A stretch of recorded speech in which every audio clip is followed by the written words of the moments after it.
Buenas tardes. Como director del Instituto Patagónico para el Estudio de los Ecosistemas Continentales del CONICET en Puerto Madryn, les doy la bienvenida a este segundo seminario de nuestro ciclo 2021.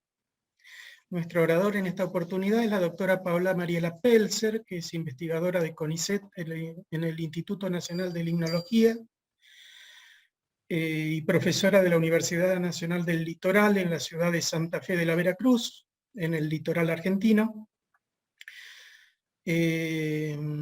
La doctora Pelzer realizó su formación académica de grado en la Universidad Nacional del Litoral, donde obtuvo el título de licenciada en biodiversidad, y después hizo su doctorado en ciencias naturales en la Universidad Nacional de La Plata. Su área de investigación principal está relacionado a la bioecología de anfibios, organismos muy comunes en ambientes acuáticos continentales, y su uso como organismos modelos de los efectos que tienen los contaminantes producto de la actividad humana, experiencia sobre la que nos expondrá en el día de hoy. Agradezco desde ya a Paola la participación en este ciclo de seminarios del IPEC, y les recuerdo que esta charla quedará disponible en el canal de YouTube de nuestro instituto, al cual se puede acceder directamente a través de YouTube o bien desde nuestra página web, nuestra página de Facebook. El seminario tendrá dos partes, una donde expondrá Paola y la otra donde daremos lugar a un ciclo de preguntas, y todo aquel que quiera realizar preguntas, por favor se identifica diciendo a qué institución o qué actividad realiza, y me van enviando, no las preguntas, salvo el que no pueda realizar la pregunta directamente, sino me van enviando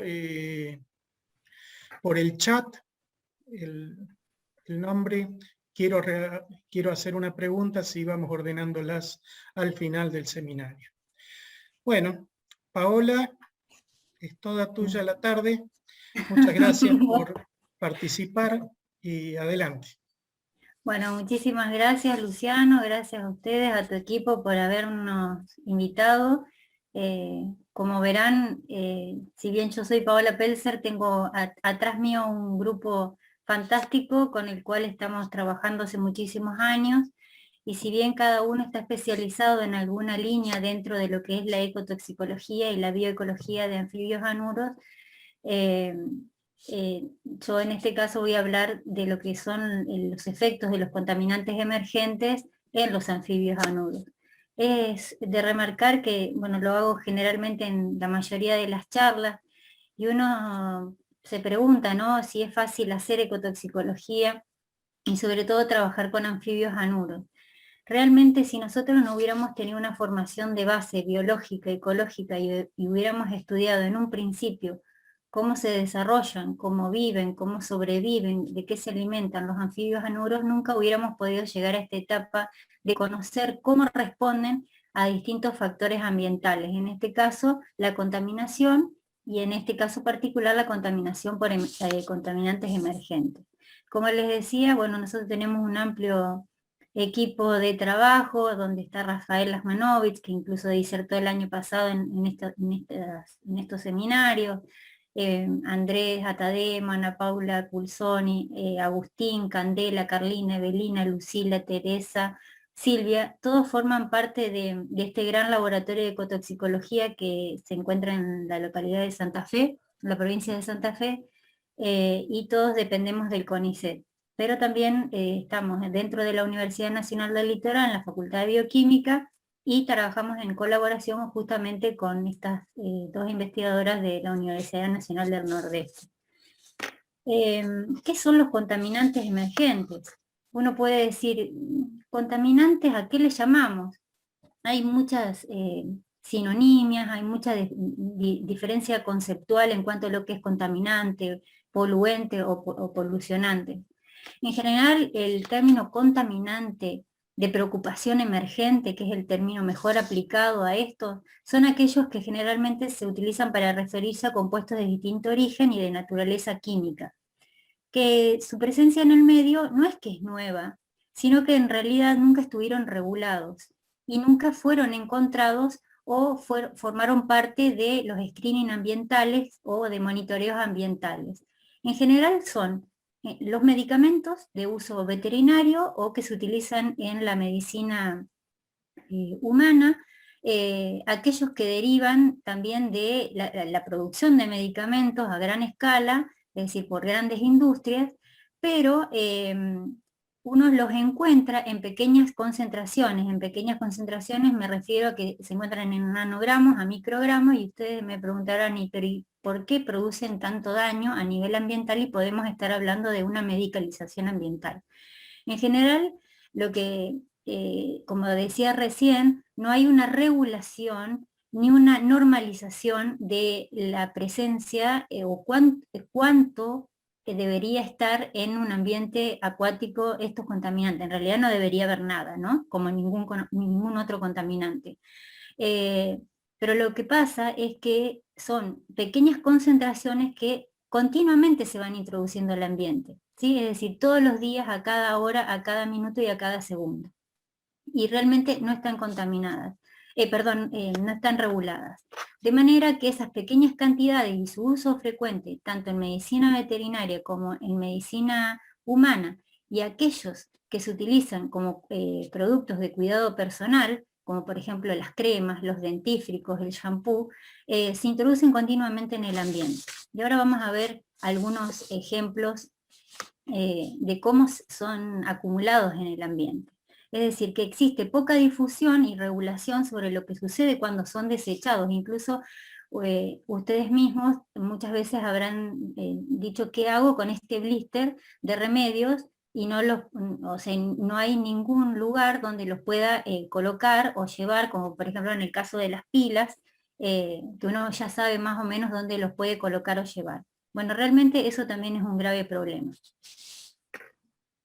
Si vamos a la siguiente, uno de los contaminantes de preocupación emergente más utilizados a nivel mundial, además de los productos de cuidado personal, incluido la lavandina y el alcohol, hoy por hoy, con la situación actual pandémica, tenemos a los antiinflamatorios, no esteroides, que son de venta libre, y los antibióticos. Como para dar un ejemplo, en Argentina se venden aproximadamente 25 millones de remedios por año. La mayoría de estos 15 millones son adquiridos sin prescripción médica. Esta valoración fue realizada hace 2 años. Esta situación debe haber cambiado un poco porque hoy por hoy los antibióticos, no sé en las distintas provincias del país si será la misma, pero por lo menos acá en Entre Ríos y en Santa Fe, los antibióticos sí o sí deben ir acompañados de una prescripción médica, si no, no son vendidos de forma libre, O sea, es decir, que están disponibles en las góndolas de las farmacias. Es decir, que eso ha frenado un poco esa continua introducción de antibióticos en los ambientes. Pero sí siguen manifestándose o introduciéndose bajo otras derivaciones que las vamos a ver ahora. Es decir, que entre los antibióticos y los antiinflamatorios no esteroides, como lo es el diclofenac, que lo tomamos a veces como agua porque pensamos que nos calma el dolor, eso es un antiinflamatorio no esteroide, sumado a que muchos de otros contaminantes son considerados antibióticos y suelen ser categorizados dentro de los contaminantes de preocupación emergente, como lo es el glifosato, realmente estamos ante una situación bastante alarmante. El glifosato, si muchos no lo sabían, en 1940 y después en 2010, fue patentado como un antibiótico. Fíjense entonces, si ustedes saben que hay a partir de 2000 citas que pregonan sobre los efectos deleterios que producen no solamente en animales, en la vegetación y también en la salud humana, estaríamos viendo el por qué está escondido, ¿no?, esta prescripción o esta patentación en el 2010 por Monsanto como antibiótico. Es decir, que hay algo ahí que estaba raro. Y justamente el glifosato y sus moléculas fueron descubiertas no solamente porque en general se decía que producen una resistencia bacteriana y justamente producen lo contrario. En realidad barren la flora bacteriana, y es lo que ocurrió en unos tubos en Bonfal, donde hubo una de las primeras catástrofes ambientales por una explosión de estas turberas donde se utilizaba el glifosato para limpiarlas. Bueno, entonces si vamos particularmente a los contaminantes de preocupación emergente, medicamentos, aquellos que no están regulados, aquellos como los de cuidado de uso personal, la mayoría tienen que ver con algo que no solamente está ligado al sistema eh, agropecuario, sino también con los sistemas agroindustriales, que tienen más que ver con la producción de la carne. La mayoría de esto se produce porque no solamente en Argentina, sino en distintas partes del mundo, se produjo hace una década un gran incremento en el consumo de carne, sobre todo de pollos y de cerdos. Eso llevó a que tenga una presión la industria, y entonces tenga que lograr tener pollos en menores cantidades de días. Y eso no lo logra en una granja. En una granja de nuestros abuelos, hace 30 años atrás, teníamos pollos que se criaban en 70, 75 días, saludables, comiendo de granos, de insectos que se encontraban en el campo o en las praderas. Hoy por hoy tenemos un pollo criado en jaulas confinadas, con luz todo el día, dándoles de alimentar todo el día, en 45 días, 48 días. Es decir, que la producción de carne se redujo a 20 días, sobre todo la producción de pollo. Eso llevó a que ustedes dirán, y sí, pero ¿qué tiene que ver con los contaminantes emergentes? Realmente tiene mucho que ver, porque justamente estos pollos están alimentados no solamente a base de granos, sino también a base de hormonas, a base de metales, a base de medicamentos. Ustedes habrán conocido lo que es la gripe aviar. Bueno, muchas de las enfermedades zoonóticas que ellos presentan las tienen que erradicar bajo algún protocolo. Entonces es por eso que tanto los pollos como los cerdos como las vacas se inoculan día por día un montón de medicamentos, entre ellos no solamente hormonas, sino también analgésicos, para que puedan estar parados durante todo el día, a la luz del día. No hay cuidado, fíjense en esta imagen que es bastante tétrica y bastante horrible, pero es lo que se suele encontrar, no sé si la ven acá abajo, es lo que se suele encontrar en pollos, incluso malheridos y malformados, vuelven a formar parte de la llamada cama de pollo. En esa cama de pollo no solamente están las heces de los animales, sino también todos los residuos de medicamentos que se les fueron incorporando durante esos 48 días en el caso de los pollos, y en las vacas y en los cerdos otra cantidad de días. Pero lo que voy es que hay un sistema tan perverso, diría yo, detrás de todo esto, que las camas de pollo son vendidas como fertilizantes orgánicos para la producción agropecuaria, tanto de granos, o en el caso de hortalizas, por ejemplo, de lechugas, bueno, de calabaza, de espinaca, en grandes huertas. Es decir, esa cama de pollo con productos farmacéuticos, es decir, con productos con contaminantes emergentes, son utilizados para fertilizar, por su alto contenido de nitrógeno y de fósforo, tierras agrícolas. Entonces fíjense que ahí es como que vamos derivando y viendo cómo es la cuestión de los contaminantes emergentes. Entonces, si vamos a este gráfico, vemos que simplemente con la excreción, que esto puede ocurrir en el mismo caso que los humanos, porque la mayoría de las plantas, las mayorías de las ciudades no tienen plantas de tratamiento de los sistemas cloacales. Entonces, en el caso si vamos a este caso puntual, de estos animales, de las vacas, del ganado vacuno, con su excreción, tanto en campo como en estos grandes feedlots o grandes sistemas industriales donde se crían y se confinan a estos animales, realmente estos animales sufren de estar parados, de estar alimentándose todo el día, de estar sacándose leche durante todo el día. No sé si han visto lo que les ocurre a las mamás cerdas también, o porcinas, cuando tienen sus, bueno, que en realidad las separan de sus crías, pero en general viven bien confinadas en jaulas muy pequeñas y tienen que estar generalmente paradas. Eso obviamente que les va a llevar no solamente un estrés, sino también un agotamiento físico, y por eso es que se le colocan antiinflamatorios, medicamentos para que no se produzcan enfermedades o realmente lleguen bien a la producción que ellos esperan.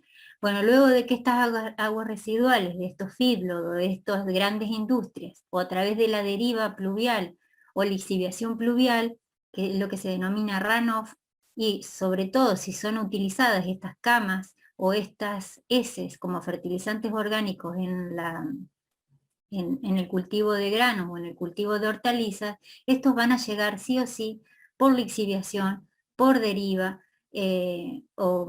lixiviación o por deriva o pluvial a las aguas superficiales y subterráneas.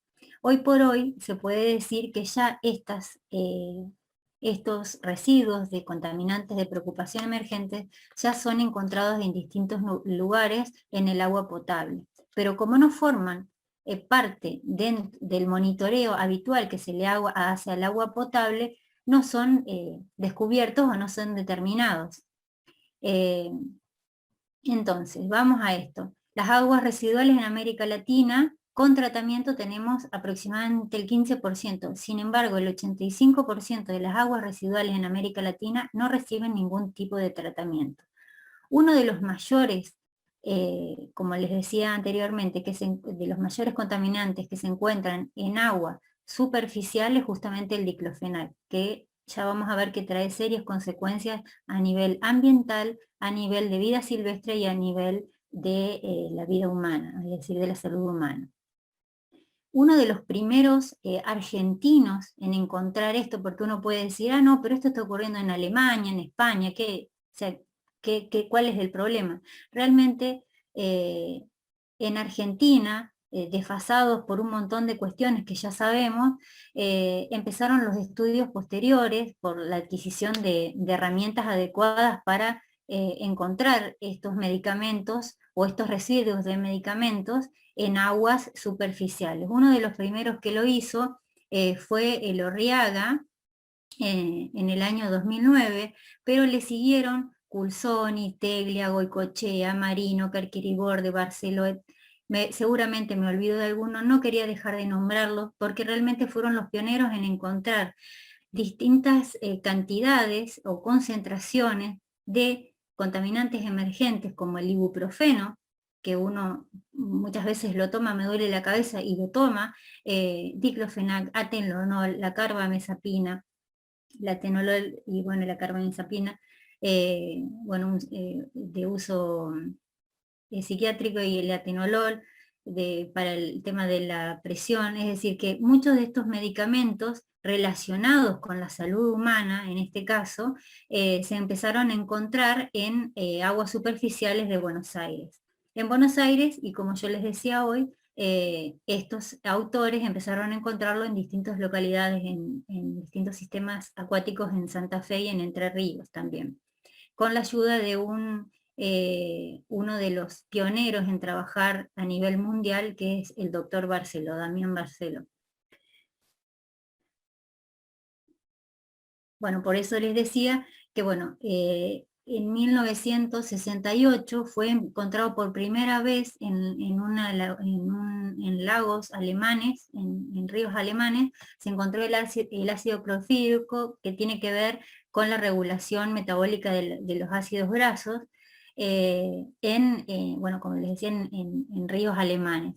Hoy por hoy ya podemos hablar, luego de varios años, que la mayoría de todos esos medicamentos con distintos principios activos y con distintos usos terapéuticos ya se encuentran en agua potable, pero no están regulados. Entonces, ¿qué hacemos ante esta situación? ¿cómo lo planteamos? ¿Cómo lo encontramos? Se puede decir que ante esta situación estaríamos hablando de un colapso ambiental que viene dado por una medicalización ambiental.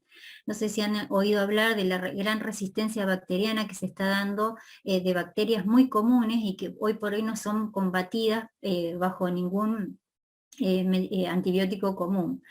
Lo mismo se produce con la resistencia o los umbrales del dolor que los humanos vamos soportando día a día. Entonces hace que consumamos mayores medicamentos y entonces esos medicamentos van pasando por nuestro sistema metabólico y son excretados entre el 40 y el 60% en forma de principios activos o en forma de residuos, y eso obviamente va a parar a los sistemas cloacales, y del sistema cloacal a los ríos, es decir, a los sistemas lóticos, o bien, en el caso del uso veterinario, suelen pasar a sistemas, primeramente a sistemas leníticos, como son las lagunas, y posteriormente a sistemas lóticos.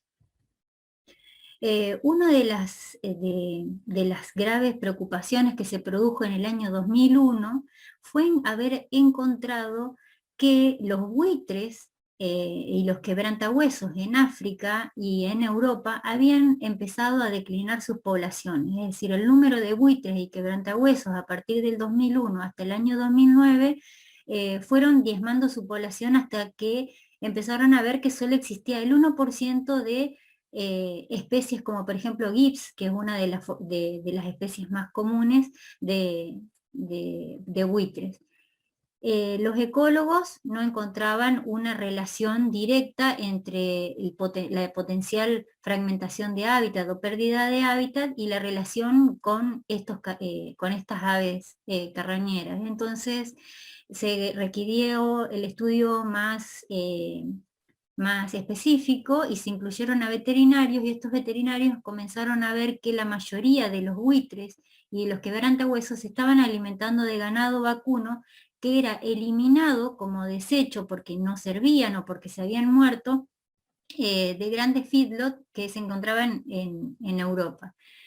Pero no solamente era que se alimentaban de estos animales muertos, sino qué es lo que encontraban en los animales, en los buitres muertos. Realmente encontraron concentraciones de diclofenac desde 30 a 60 miligramos en su sistema, sobre todo en el hígado. Eso llevó a pensar entonces de que realmente los contaminantes emergentes estaban produciendo un daño realmente grave a animales silvestres que no deberían estar en contacto nunca con medicamentos. Por eso es tan difícil muchas veces criar animales en cautiverio. No sé si han oído hablar de la conservación in situ y ex situ. Bueno, a esto se debe un poco eso, ¿no? De que alarmar justamente y ser precavidos en función a los medicamentos que se le puedan otorgar en caso de ser necesario. Bueno, después comenzaron a encontrarse distintos ejemplos, tanto en rotíferos como en el pez cebra, como en algunas algas verdes, bueno, en rotíferos, en algunos helechos, algunas malformaciones que tenían una relación directa, porque habían sido trabajos realizados en laboratorio, con concentraciones de diclofenac, de dexametasona, ibuprofeno, carbamazepina, algunos antibióticos como la ciprofloxacina, la amoxicilina, es decir, que encontraban una relación directa entre las respuestas negativas que producían, por ejemplo, una esterilidad o bien malformaciones en el eje axial. Eran de las más graves en ese momento y que se habían estudiado o que se estudiaban en ese momento, y sobre todo afectaban la supervivencia y la viabilidad de esas poblaciones. Es decir, que la continua introducción de estos contaminantes emergentes en agua produce una persistencia a lo largo del tiempo, incluso una bioacumulación como la que se da en los buitres, y hace que otorguen una resistencia bacteriana. Se habla, sobre todo en Santa Fe y en Entre Ríos, que muchas veces las anginas comunes no pueden ser tratadas con antibióticos comunes como la amoxicilina común, por ejemplo, porque justamente la resistencia bacteriana de estas bacterias que producen esta enfermedad realmente presentan una resistencia muy alta. Pues tenemos una becaria que está trabajando en esto justamente, sobre todo porque los anfibios, ahora yo les voy a contar en mejor detalle, funcionan como verdaderos reservorios de bacterias, pero forman parte de su flora normal en un momento, pero pueden albergar algunas de estas que son patógenas y que presentan resistencia bacteriana. Entonces realmente estaríamos otra vez ante situaciones bastante alarmantes. Y todo esto hace que se produzcan nuevas enfermedades emergentes. Bueno, y entonces dirán, ¿y qué tienen que ver los contaminantes emergentes? Que nos hayas contado de que estudiaste los anfibios en detalle. Realmente los anfibios siempre, bueno, a Rafael, a mí, a nuestro grupo de trabajo, excepto que hay una que estudia ahí unas aves, pero bueno, ahora está trabajando la hicimos ranóloga enseguida. Los anfibios tienen una mística bastante particular, ¿no? Ustedes habrán visto a los dibujitos de los Simpson. Realmente la mayoría de las cuestiones que se reflejan es realmente para retratarlas y conservarlas y tratar de perpetuarlas en nuestros hijos, en nuestros nietos, en nuestros sobrinos, y mantener esta cultura de que los anfibios realmente son buenos y no son malos y no son feos. Es decir, las ranas siempre fueron objetos de rituales, de brujerías, de ceremonias, pero fíjense que muchas veces nos han traído algunos beneficios, algunos beneficios científicos, como en este caso, no sé si saben, que uno de los primeros anticonceptivos a nivel científico, se podría decir, que se probó fue el método de Galli-Mainini, en donde las embarazadas orinaban sobre sapos, que si una vez su orín, el orín del sapo, tenía espermas, era que realmente tenía valores de progesterona bastante altos y que estaría embarazada. Entonces a partir de eso, bueno, se diseñaron y se sintetizaron todas estas opciones y bueno, se desarrollaron los primeros anticonceptivos que en un primer momento se llevaban, como les decía, se hacía bueno, cada uno lo hacía en la casa, conseguía un sapo y veía si estaba embarazado orinándolo, o bien más tarde, Galli-Mainini en Francia, creo que era en Francia, bueno, también y en Argentina, comenzó a desarrollar esto a nivel de laboratorio, era simplemente inyectar sapos y ver si despedían esperma. Pero posteriormente eso obviamente ya fue ampliamente modificado. Bueno, y entonces, ¿por qué los anfibios? Los anfibios son uno de los vertebrados que no tienen plumas, que no tienen escamas, es decir, que no tienen ningún sistema de defensa en la piel, es decir, que cualquier contaminante que anda dando vuelta puede afectarlos directamente. Tienen un ciclo de vida bastante particular, es decir, generalmente desde huevos tienen una metamorfosis, se dice, hasta que producen sus patas traseras primeramente y sus patas delanteras. En este caso estoy hablando solamente de sapos, los vulgarmente llamados sapos y ranas, que son los denominados anfibios zanuros. Ellos habitan estos lugares son a veces lugares efímeros, lagunas efímeras, que se producen de un día para el otro por el llenado pluvial de grandes lluvias, sobre todo en la primavera, pero también se encuentran en algunos ambientes, otros ambientes de tipo léntico, y hay algunas muy pocas que se encuentran en arroyos porque tienen algunas características particulares. Pero sobre todo los anfibios se consideran bioindicadores. ¿Por qué bioindicadores? Yo les voy a pasar una serie de videos acá.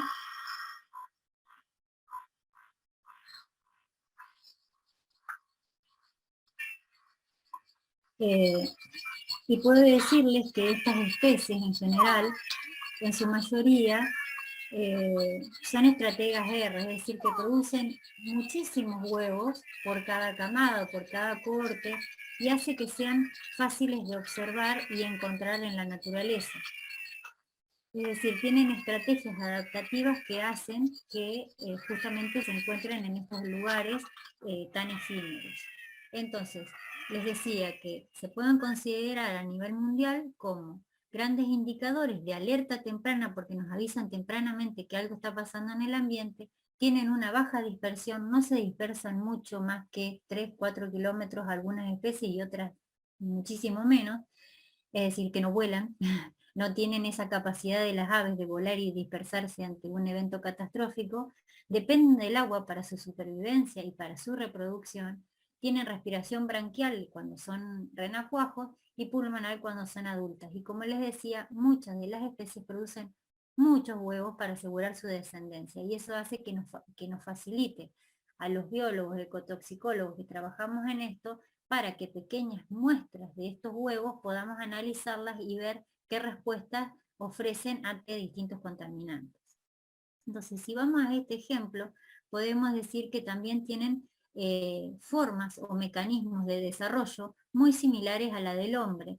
Si nosotros vamos a esta planilla, a esta figura, no sabemos cuál es el del hombre, cuál es el de un cerdo, cuál es el de un ave, cuál es el de un anfibio.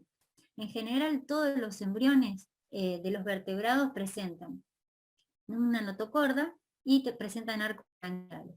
Si desnudamos esta transparencia, vemos que realmente es muy difícil saber a qué, o sea, si uno lo está estudiando de esta manera, no sabría, es decir, presentan características similares todos los embriones de todos los vertebrados. Obviamente después se van diferenciando en otras, con otras características que son propias de cada vertebrado. Pero una cuestión particular que también los une dentro del de los mecanismos de desarrollo que tienen en las primeras etapas de desarrollo embrionario y que son similares en todos los embriones vertebrados, es el primer órgano funcional. El primer órgano funcional es el corazón. Y tanto en renacuajos como en los seres humanos los podemos, los bebés, en los fetos, los podemos escuchar de esta manera. Todavía no hemos logrado escucharlo en los renacuajos, pero sí hemos descubierto su función y cómo se mueven, tanto en diástole como en sístole. Ya se los prometemos para la próxima charla del año que viene, cómo se escucha en un renacuajo. Bueno, sencillamente es que el corazón entonces es uno de los primeros órganos funcionales y entonces estaríamos ante esta situación.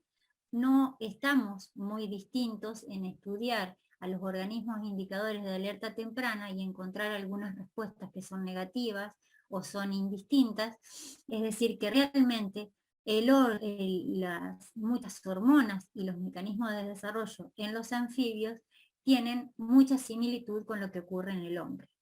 Es decir, que estudiar los anfibios nos estaría alertando tempranamente que algunos contaminantes, tanto en el cerebro como en el hígado, como en los riñones, en el intestino, en el cerebro, en el esqueleto, en el desarrollo del esqueleto, estarían todas estas hormonas o estos genes alterándose de alguna u otra manera y le estaríamos entendiendo con estos organismos modelo. Ahora bien, si tenemos en cuenta lo que vimos anteriormente de este ecocidio, de este colapso, tenemos que hablar también que los anfibios se encuentran en una continua declinación. Entonces ustedes me dirán, y sí, pero vos estás trabajando con anfibios y los estás utilizando como organismos modelo. Y realmente, como yo les decía, son verdaderos estrategas R, y se puede decir que las especies que nosotros trabajamos, generalmente trabajamos con biomarcadores que son no destructivos y que generalmente no producen la muerte.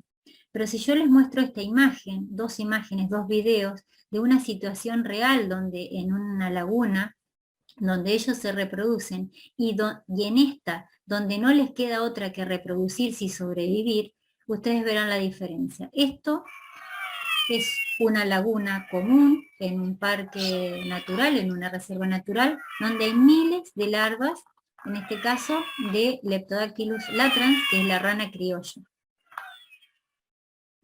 Viviendo todos en simpatría, en armonía, en un equilibrio dinámico. aparentemente sin contaminación de ningún tipo, y en esta, fíjense que ni siquiera cantan las ranas, no vocalizan, ni siquiera los pájaros, y encontramos esta mortalidad gravísima de otras especies asociadas, incluida esta que veíamos recién en forma de renacuajo, en un arrozal. Esto pasó luego de unas 12 horas de aplicación de plaguicidas en un arrozal. Es decir, que en un arrozal vemos esta situación. Cuando los animales no tienen escapatoria y no tienen lugar donde reproducirse, se reproducen de todas formas y suele pasar esto.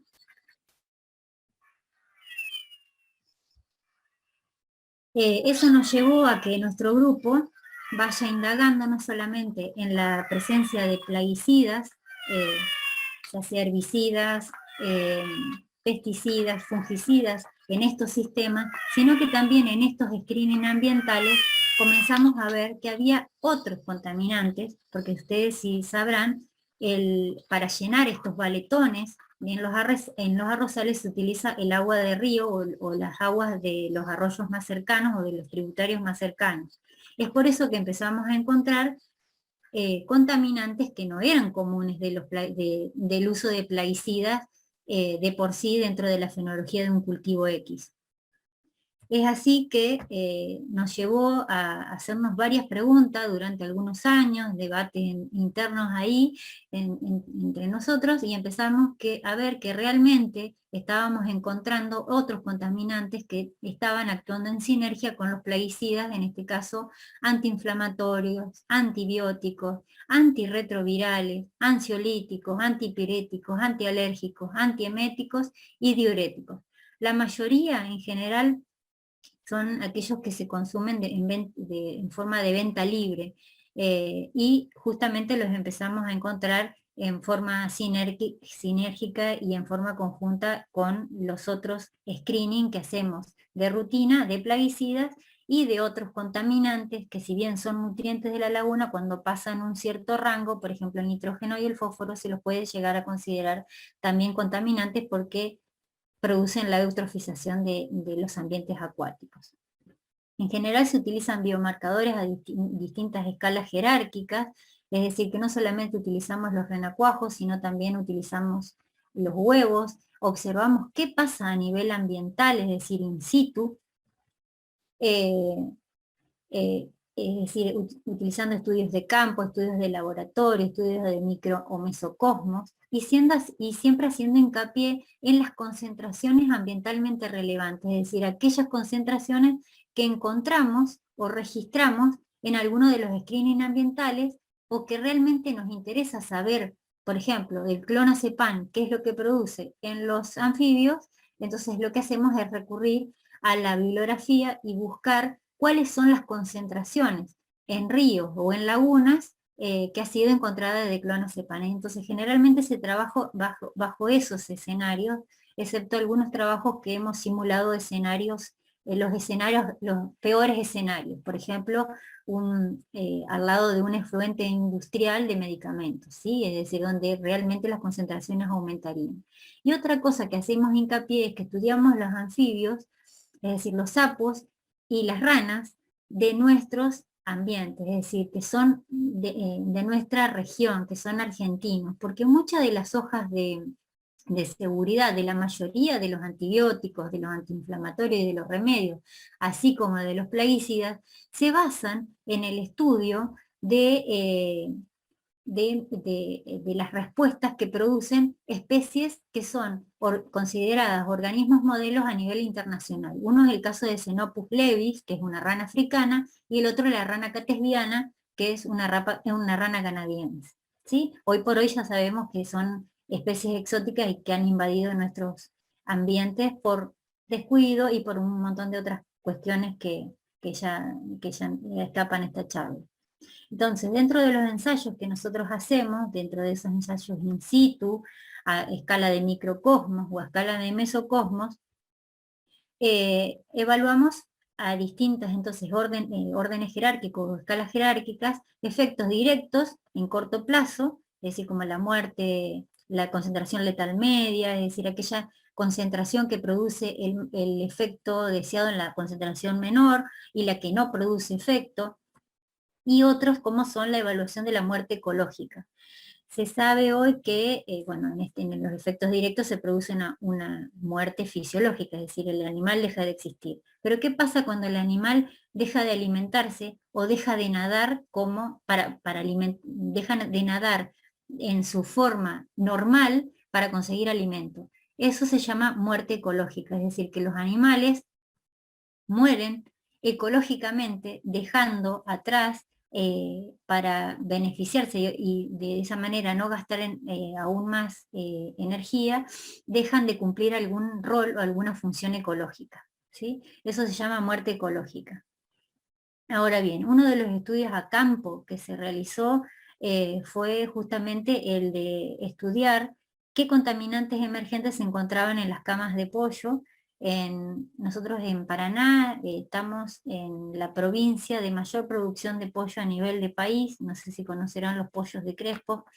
Es la gente que de Crespo, cuando fuimos a dar la charla, pensábamos que nos iban a tirar con un pollo realmente, porque fuimos a dar la charla con Rafael y con un médico muy comprometido también con la salud ambiental y con la salud de sus niños, porque es un pediatra, y realmente fuimos con mucho miedo cuando fuimos a dar la charla que trataba de justamente de divulgar y dar a conocer que realmente lo que se está haciendo en los grandes feedlots, en los grandes criaderos de pollo, está trayendo consecuencias ambientales muy serias. No les estamos diciendo no críen más pollo, sino que hay que ver de la forma en que se hace, ¿no? Entonces uno de los trabajos que, bueno, lo hicimos con todo el equipo fue justamente trabajar a nivel de campo y a nivel de mesocosmos y ver tanto en lagunas como en mesocosmos cómo esas camas de pollo producen alteraciones, ¿sí? Y malformaciones en los estadios tempranos de renacuajos. En este caso se trabajó con la rana criolla, que es la Leptodactylus latent. ¿Sí? Lo que se vio justamente que dentro del screening ambiental que encontramos, no solamente nos llevamos la sorpresa que ya era esperada de encontrar contaminantes emergentes, sino también, como por ejemplo el diclofenac, la rafloxacina, que es otro medicamento, sino también una cantidad de bacterias que están no solamente en la cama de pollo y están siendo reutilizadas, porque esas camas de pollo en general no son, o sea, una vez que se produce una corte de pollo, esa cama de pollo no es que se elimine y se vende totalmente, sino que la mitad se deja para restituirla y reutilizarla en la nueva producción de la segunda corte. Es decir, muchas veces esa cama de pollo incluso se da de alimentar a los pobres pollos y al ganado, perdón, a los puercos o a los cerdos que también crían en esos lugares. Es realmente como un círculo vicioso bastante contaminante.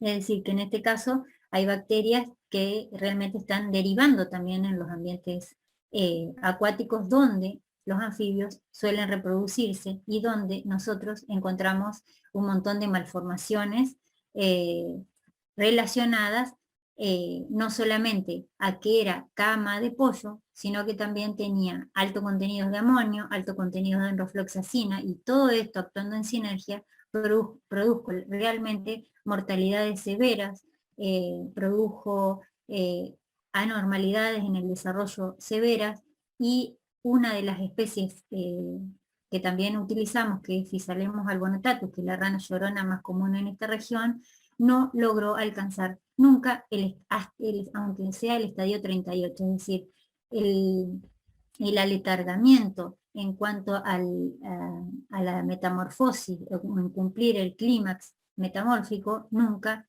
llegó esa especie, y en general se morían en los estadios 30, 35 y nunca llegaban a producir las patas, perdón, sí, a metamorfosearse.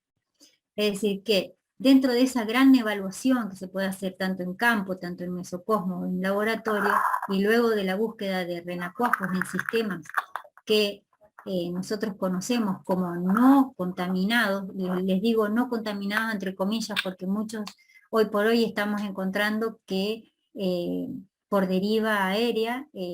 Ustedes habrán visto el otro día, salió una publicación donde encontramos que el glifosato deriva aéreamente a un montón no solamente de las casas que se encuentran cercanamente, sino también en los caminos de tierra, y eso hace que se levante y se vaya, vuele, y bueno, realmente derive a distintos lugares. Es decir, que realmente tienen un gran efecto saltamonte en todo el planeta.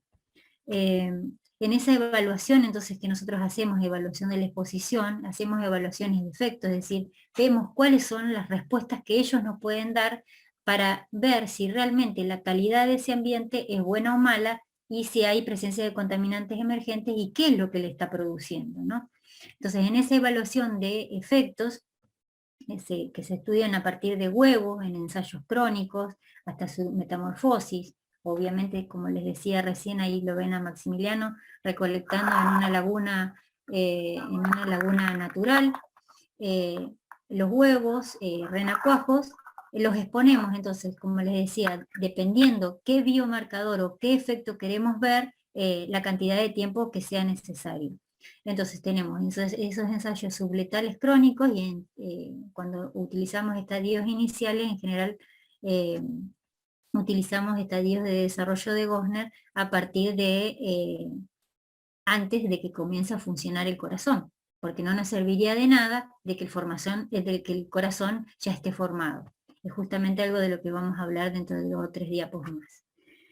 Es decir que, por lo tanto, se utilizan estadios de desarrollo distintos en este estudio de observar cuál es la respuesta a cuál o aquel contaminante emergente que hayamos seleccionado, porque realmente es el mayor observado a nivel ambiental, por ejemplo el diclofenac, la dexametasona, o porque es el más consumido, o porque se utilizan en la actual pandemia, por ejemplo. ¿Sí? Es decir, que uno como que va focalizando y va viendo, porque muchas veces reproducir lo que se encuentra en el ambiente, encontrando tanta cantidad de contaminantes emergentes, reproducirlo en el laboratorio, se hace a veces sumamente, no solamente riesgoso, sino que realmente se hace muy complicado. Entonces, lo que hacemos es evaluar por contaminante emergente, o a lo sumo 2 o 3 actuando en sinergia, cuáles son las respuestas. Estas respuestas tienen que ver con el desarrollo y el crecimiento, con la evaluación del sistema oxidante, del antioxidante a través de las enzimas de estrés oxidativo, como la glutatión S-transferasa, el cortisol, y hemos incorporado algunas que tienen que ver con el desarrollo que son las hormonas tiroides, la T3 y la T4. Todo eso tenemos un equipamiento basado en análisis cromatográficos, en análisis específicos para estas enzimas y para estas hormonas.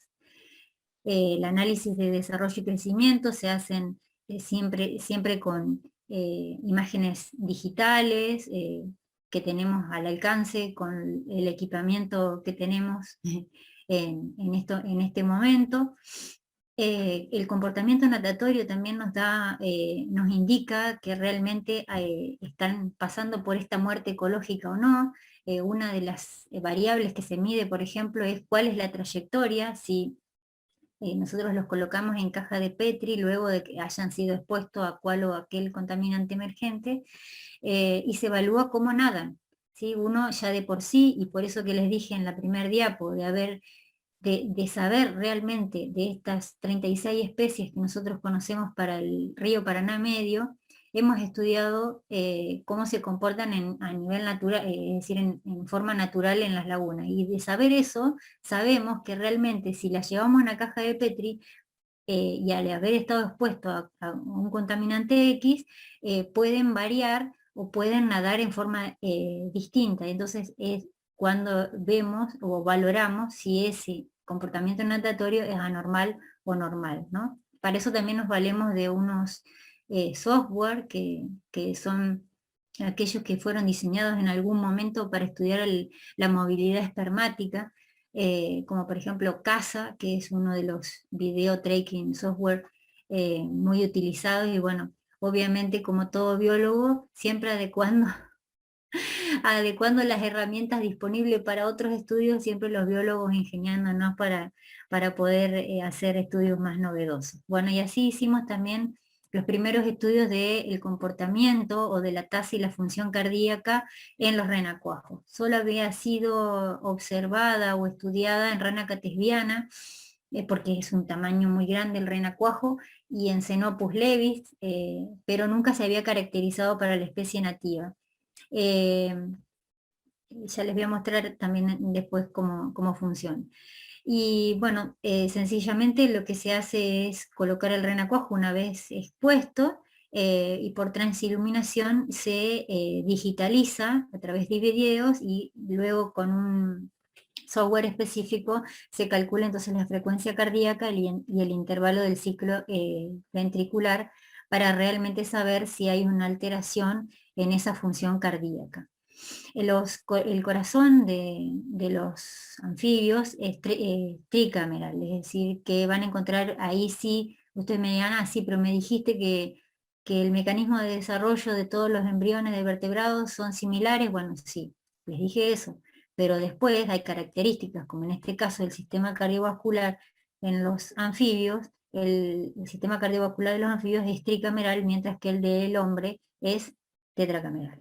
¿Sí? Es decir, tiene 2 aurículas y 2 ventrículos, mientras que el de los renacuajos adultos, perdón, de los renacuajos y de los adultos, tiene 2 aurículas y un ventrículo, que generalmente se posiciona en forma ventral.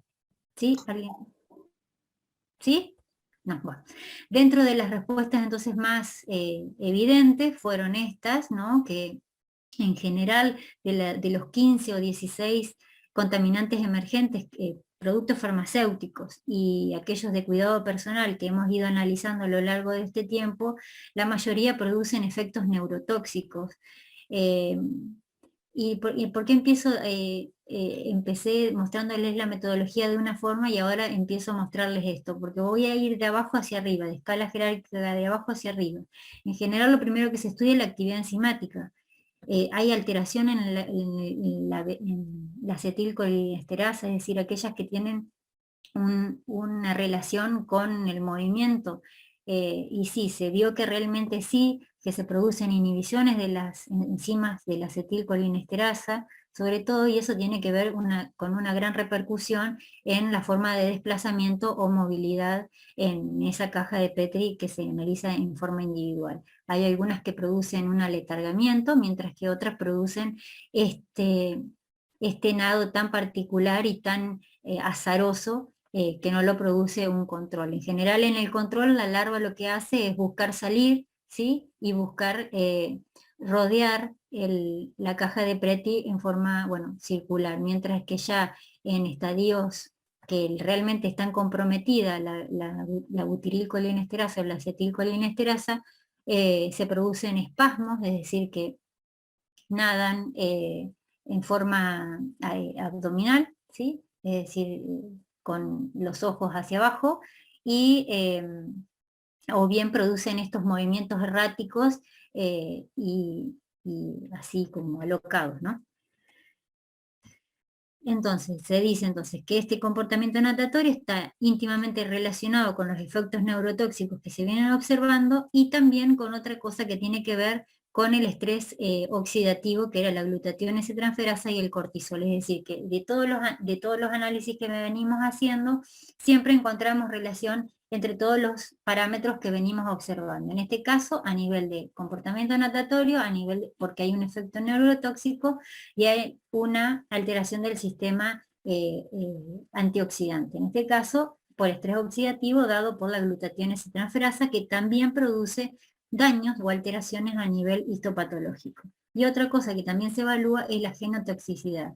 Como sabrán, los eritrocitos de los anfibios anuros tienen núcleo, no así el del hombre. Entonces es una ventaja para nosotros, para los biólogos, estudiar los eritrocitos de los anfibios, porque generalmente ante un contaminante que tiene efecto genotóxico, se les producen micronúcleos, que son estas cositas que se ven a cada lado, son estos núcleos que aparecen eh, al lado del núcleo principal. Eso se dice que a través del tiempo se produce un efecto acumulativo, es decir, que, biológicamente se dice que es un efecto compensatorio, es decir, no se van a morir en ese momento los renacuajos, pero a lo largo del tiempo, a través de su metamorfosis, van a ir acumulando mutaciones, ¿sí? Y la compensación va a ser alcanzar un estadio, alcanzar un tamaño menor, por ejemplo, al que se habrían alcanzado si no habrían estado expuestos a distintos contaminantes. Eso es lo que se llama efecto compensatorio, es decir, como que van acumulando mutaciones a lo largo del tiempo, o sea, sobreviven y van acumulando estas malformaciones o anormalidades de desarrollo para lograr sobrevivir. Entonces después encontramos que tenemos ranas con 5 patas cuando se encuentran en su clímax metamórfico en el estadio 46.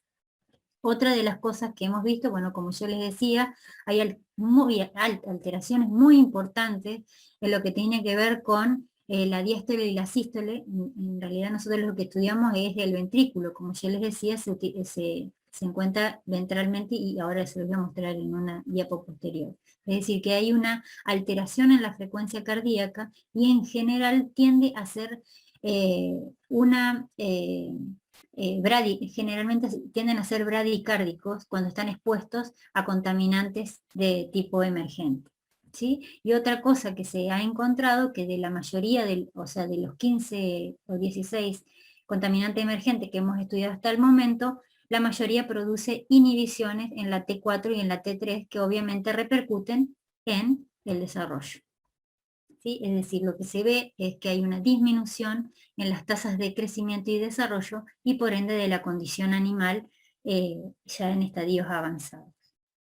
Así también vemos las anormalidades del desarrollo y dentro de lo que es la organogénesis, toda esa complejidad que lleva a que se manifiesten estas malformaciones. Por ejemplo, las hendiduras, en este caso craneofaciales, que le podemos decir así fácilmente para que ustedes las entiendan, colecistitis, es decir, agrandamientos de las glándulas biliares.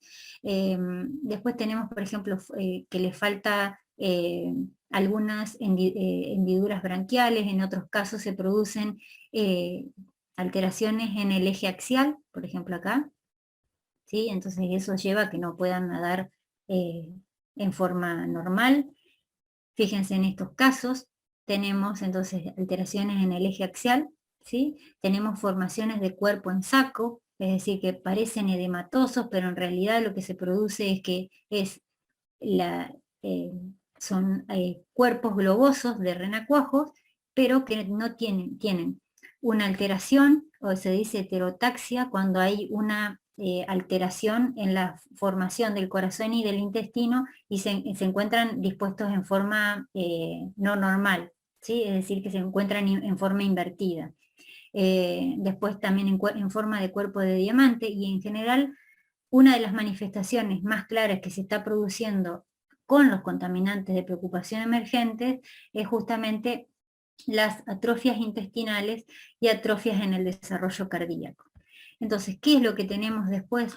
Posteriormente nos podemos llegar a encontrar con esto.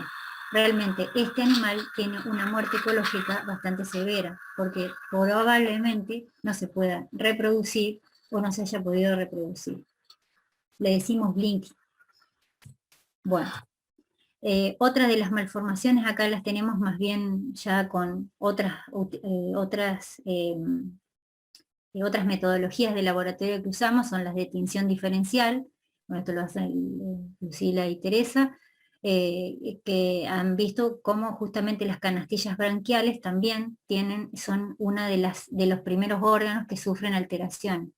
Si ustedes nos siguen, verán que en el año 2003, uno de los primeros trabajos en demostrar malformaciones y anormalidades en los renacuajos, producto del uso de plaguicidas, en ese caso el primer trabajo de glifosato casi en el mundo, donde se advertía ya en el año 2003 que había consecuencias sumamente negativas en la presencia en este caso de glifosato, en los cuerpos de agua donde se reproducen los renacuajos, donde se sobreviven, donde se alimentan hasta que llegan a su clima metamórfico, es justamente la alteración que encontramos branquial sumamente importante por la presencia de glifosato en las aguas en una de las ranas muy conocidas en esta zona.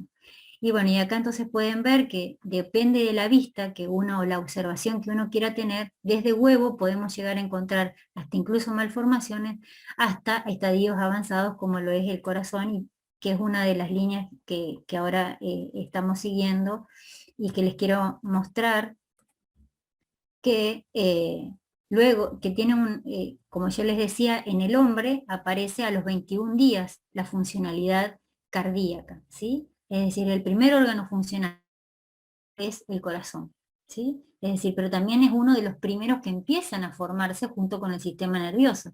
Entonces es de esperar que tanto el sistema nervioso como el sistema cardiovascular presenten alteraciones si están expuestos crónicamente a contaminantes. He aquí por qué en el ser humano, sobre todo en Entre Ríos, bueno, en Basavilbaso hay un lugar realmente que nos preocupa muchísimo, la cantidad de malformaciones congénitas, cardiopáticas, que se encuentran en los niños, y nadie sabe por qué se produce. Pero resulta que Basavilbaso está rodeada de campos de soja, donde las aplicaciones de tanto bueno, de plaguicidas, ha sido realmente nefasta.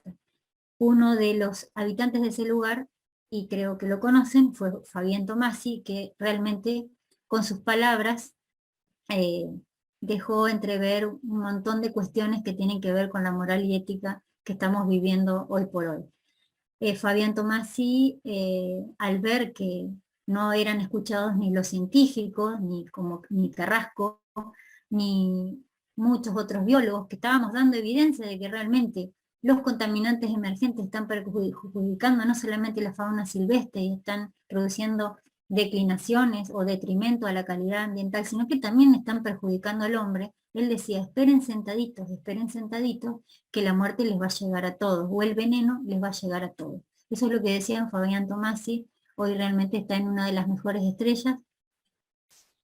Falleció, él era uno de los que aplicaba venenos, y nadie le había advertido sobre las consecuencias que podría tener a lo largo de su vida. Murió muy joven y realmente fue el ejemplo en vida, y es por eso que Carrasco y nuestro grupo sigue diciendo de que muchas veces no necesitamos estar publicando en inglés, en castellano, en portugués, y dando a conocer, o sea, porque se nos exige científicamente, porque estamos bajo un sistema científico que se nos exige publicar y después divulgar.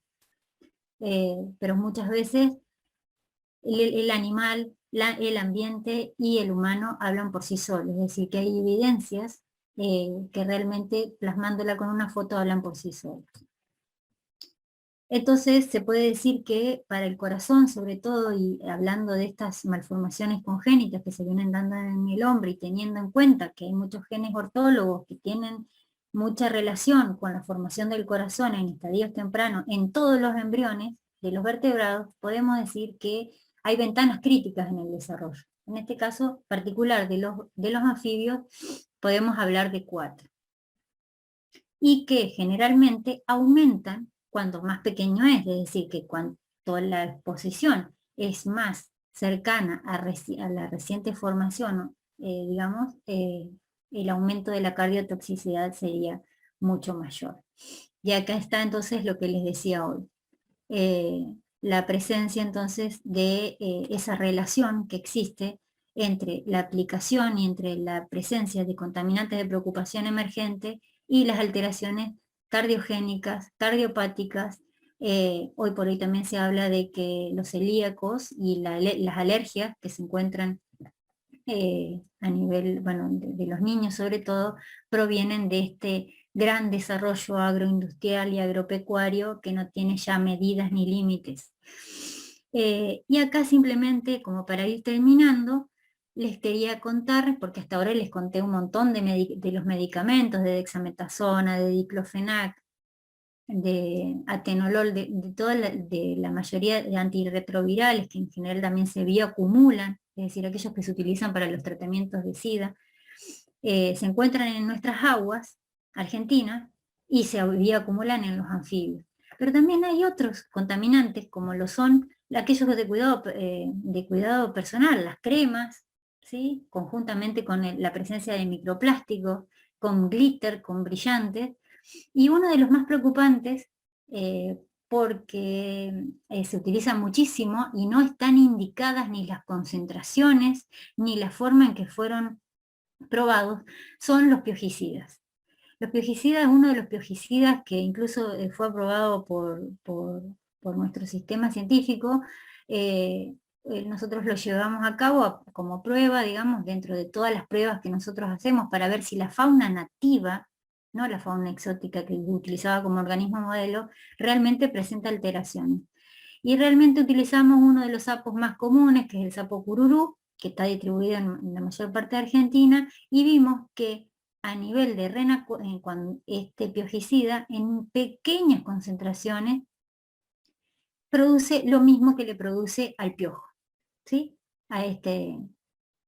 Es taparle los poros, ¿sí? En este caso los renacuajos, como acuérdense que no tienen sistema de defensa, ni escamas, ni plumas, ni pelos, como para, es decir, que lo que les produce es, en este caso, a los piojos les produce este sistema, esta nanopartícula que se encuentra en este piojicida, les produce un taponamiento de su sistema aéreo traqueal, y entonces lo que produce que lentamente el piojo se muera. Lo mismo pasó en el renacuajo.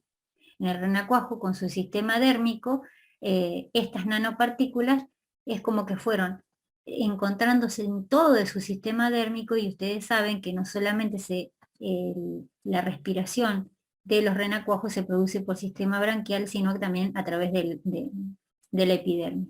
Entonces realmente lo que se produce es una deshidratación y lleva a la muerte inmediatamente de estos vertebrados. Entonces tenemos vertebrados por un lado y por otro lado tenemos invertebrados con un contaminante emergente que les produce el mismo efecto. Y acá, para ir terminando, entonces les quería mostrar que la mayoría de los contaminantes que hemos visto lo hemos estudiado en forma individual o en forma in situ, pero en general en forma individual para ver específicamente qué respuesta producen.